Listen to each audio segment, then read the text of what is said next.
A case of misadventure, greatly assisted by Storm the cat. Now, it may have been a case of misadventure. One thing is certain, it was greatly assisted by Storm.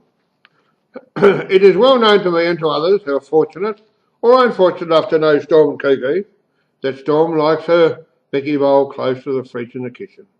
Now I ask yourself, why would you have the Bicky bowl near the fridge? Well, there are two good reasons. One, putting the food outside, you can attract a whole range of feral chickens and other feral whatnots and wildlife you really may not wish to have with you. The second reason, Storm doesn't like to be kept waiting too long for her food. When the Bicky bowl's been filled, you do not take too long. That's if you value your pants along with your legs. Now, she really likes mincemeat and doesn't like catfish, which often comes in interesting shapes, including stars and other pointy bits. But the mincemeat gets a tad on the expensive side, so I like to mix it with a cat biscuit, known as a Bicky, much to Storm's disdain, and that's where my troubles really began. Storm having been fed some time earlier, I now hoped I could have a little peace and hopefully a few nice quiet moments, if that was at all possible.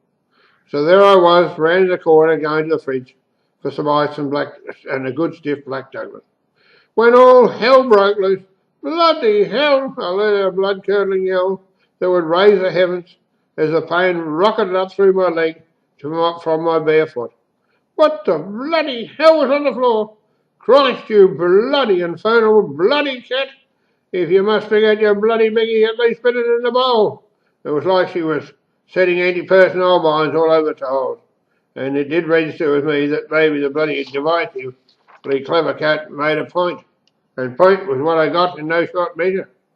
But now, being the determinedly clever person that I am, I'm not going to put up with this. I will have the last say and get the upper hand. Or so I thought, much to my regret. As I'm sure you know, thinking can be dangerous and get you into all sorts of trouble at times. I just had a brainwave. Yes, I will super glue the Bicky to the meat.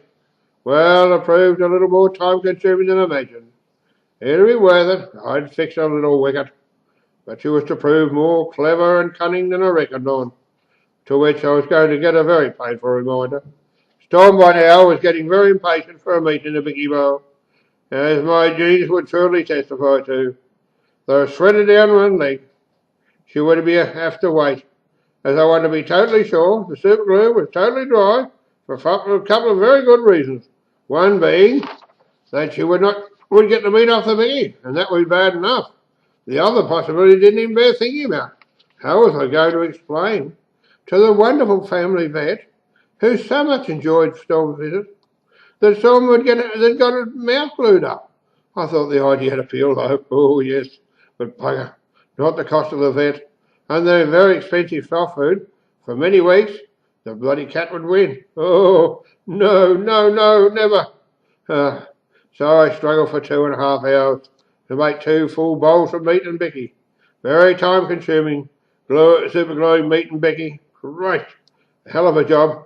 Worth it knowing I'd have the problem licked. No more Bicky spitting.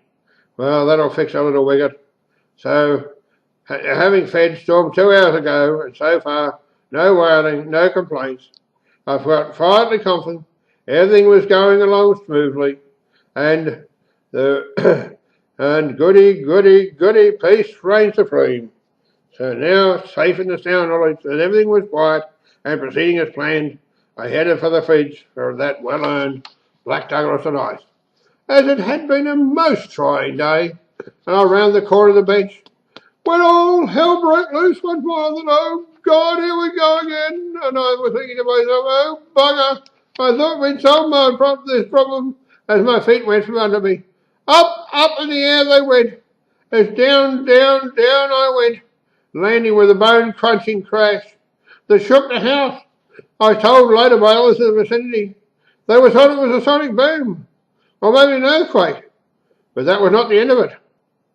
I took off across the tiles at supersonic speeds, with the seat of my underwear smoking as I headed for the fridge on my back, where, as fate would have it, my head became firmly wedged under the fridge door. Also, Now I had a massive headache, not to mention superheated parts of my anatomy, and somewhat smoking hot underpants. My head now constantly reverberated so much, I couldn't get a focus, let alone see straight, and completely put me off with Black Douglas on ice. Besides, I really didn't need the Black Douglas right now, but I sure did need the ice. I was black, not to mention the blue bits, and also not to forget the superheated part of my anatomy, in these smouldering underpants, which I felt may catch fire at any moment. Well, it seems Storm was not fooled by the meat superglued to the biggie, as it came violently to my attention. It would appear she'd sputtered out as usual. Not only had she booby-trapped the floor, she'd also upstaged it one more. She'd created a very slippery booby-trap, like someone had greased the tiles. Well, it's like the bloody infernal ice skating ring. The bloody infernal cat, if it had to spit his bloody biggie out, why could it not just spit it into the bloody bowl? When the dust all finally settled and the noise in my head stopped reverberating, I was able to get a real focus on the situation. Kiki and Storm came wandering over to see what was causing all the excitement. Kiki looked at me with amazement and said, "What do you think he's looking for under there?" I said, well, bugger do I know. Can't see anything under there myself." "I'll show you, you bloody infernal cat, when I get out from under here. Just when I manage to extract myself from under here, just you bloody wait. It's just not fair. There's no peace when that bloody Storm is about. It's just no justice. I'm the one that's supposed to win, not the bloody infernal cat. The bloody bugger of a cat."